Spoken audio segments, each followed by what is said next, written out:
Today, I will talk to you about the pressure to achieve, pressure to succeed.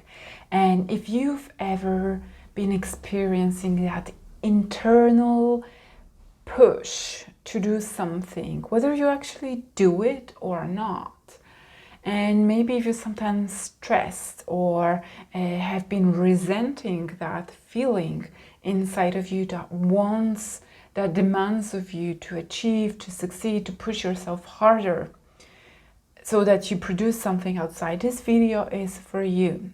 Watch it through to the end because you will understand more about where it comes from and how you can alleviate some of that.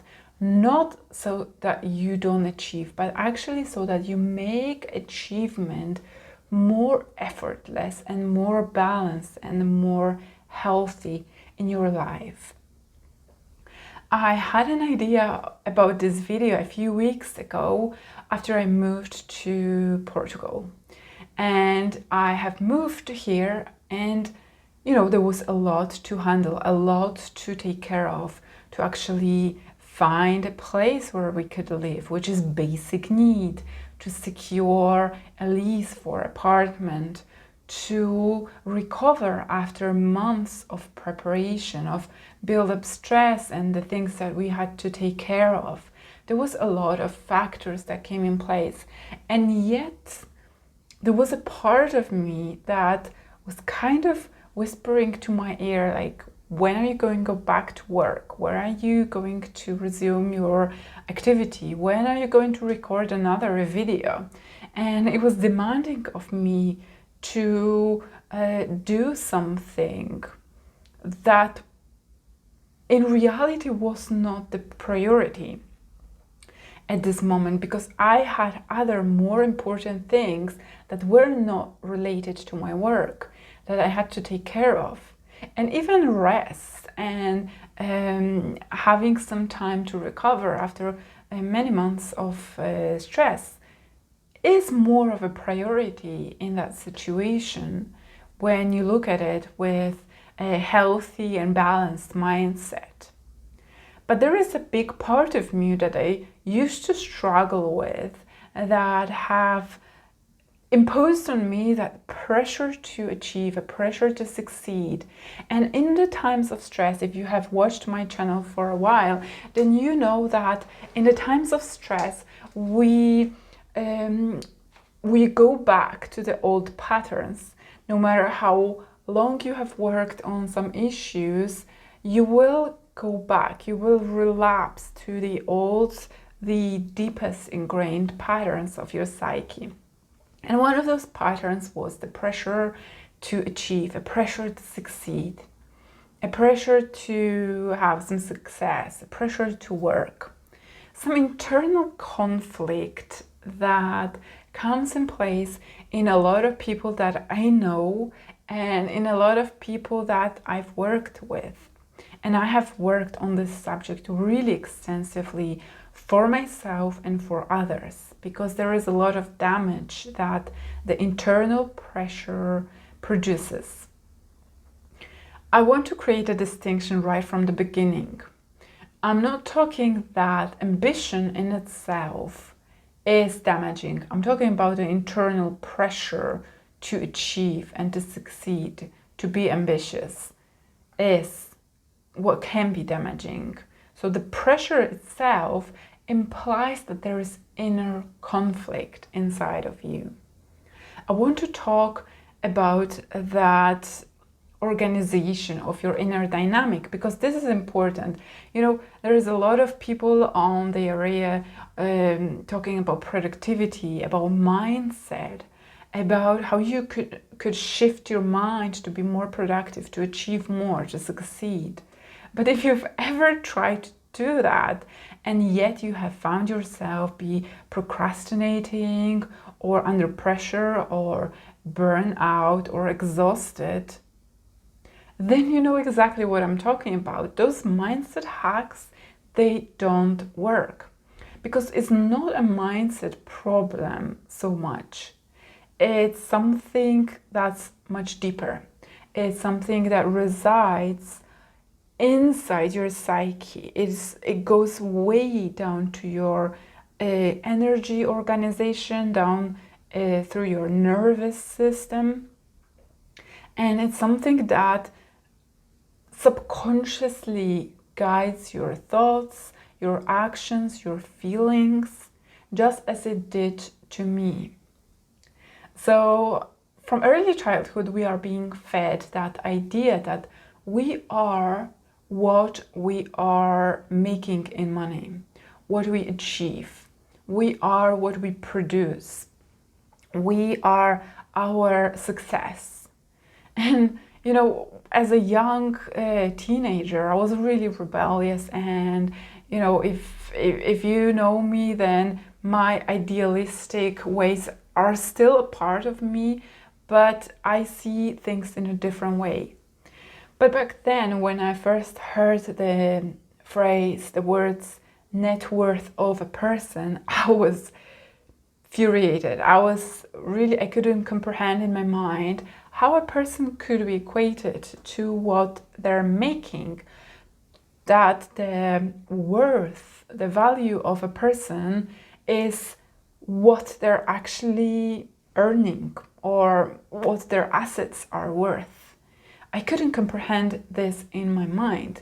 And as I was rebelling against this in my conscious mind, I would even stand up to this notion when I heard this.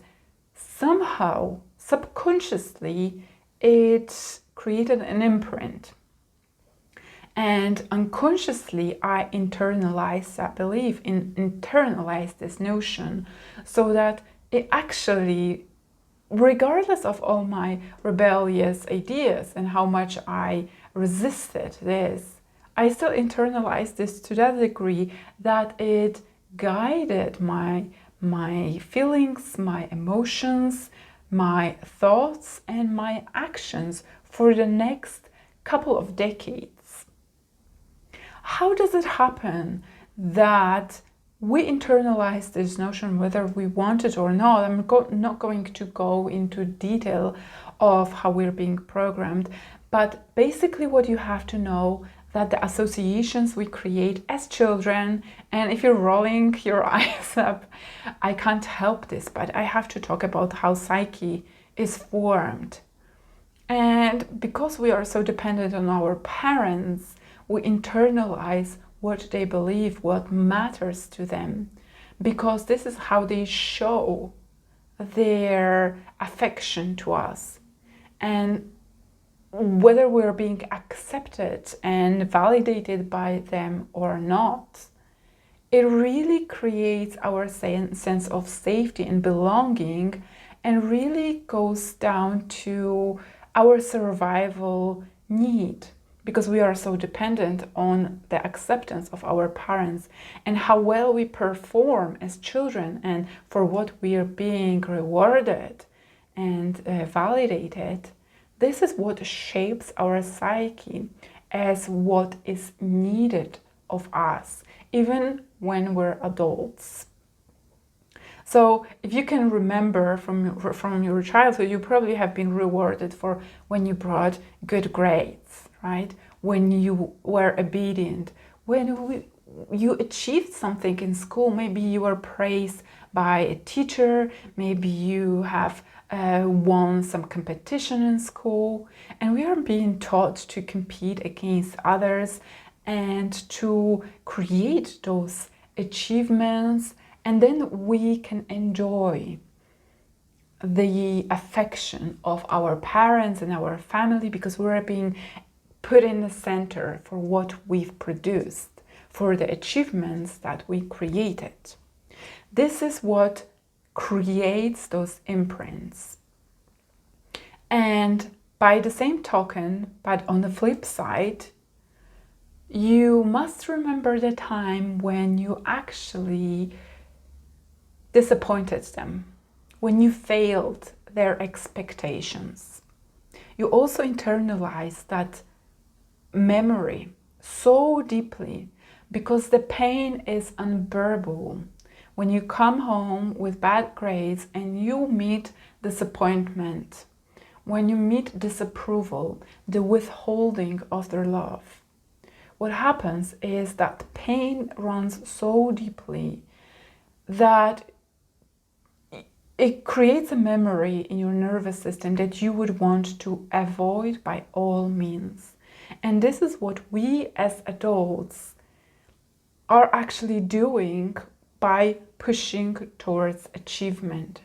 I know you're an adult, and no matter how old you are still unconsciously being guided by trying to avoid that very pain of disappointment. You have to remember that your pressure to achieve stems from those relationships and from those initial experiences that shaped what is being approved of, what is being disapproved of, and it creates that longing for the fulfillment that you have experienced of, or if you've never experienced this in your life, that could be something you have witnessed that people experience when they perform as is expected, when they achieve as is being expected of them, and for that they are being rewarded. This is the background of what you have to know about what in the subconscious mind is guiding your pressure to achieve. And the word pressure implies another very important insight that I have to bring up.